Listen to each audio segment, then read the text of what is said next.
তো hello viewers, কেমন আছেন সবাই? তো আবারও আপনাদের মাঝে নতুন আরেকটা ভিডিও নিয়ে আসলাম।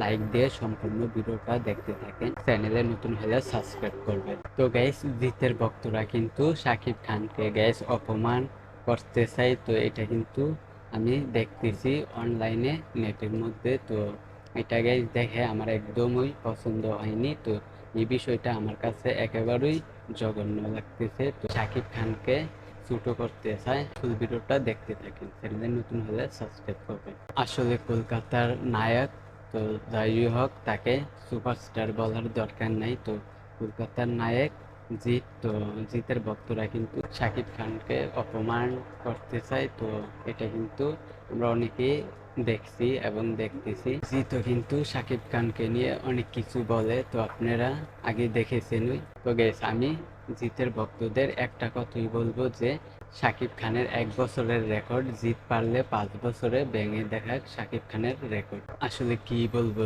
জিতের ভক্তরা জিতের মতোই মাথা একেবারে খারাপ হয়ে গেছে, তাই উল্টাপাল্টা কি বলে নিজেও বলতে পারে না। জিত তো নিজেই উল্টাপাল্টা কি বলে, তো নিজেই সে বলতে পারে না, আবার তার ভক্তরা তো বলবেই। এটা আপনারা ভালো করেই জানেন। তো সাকিবিয়ানরা মেগাস্টার শাকিব খানের 1 বছরের রেকর্ড জিত 10 বছরও ভেঙে দেখাতে পারবে না, এটা আমরা জানি। মেগাস্টার শাকিব খানের রেকর্ড জিত 10 বছরও ভাঙতে পারবে না। তো গাইস, অবশ্যই আপনাদের মূল্যবান মতামতটি কমেন্টে বলবেন, আর চ্যানেলে নতুন হলে সাবস্ক্রাইব করবেন। আজকের ভিডিও এই পর্যন্ত, পরের ভিডিওর জন্য সবাই অপেক্ষা করতে থাকেন।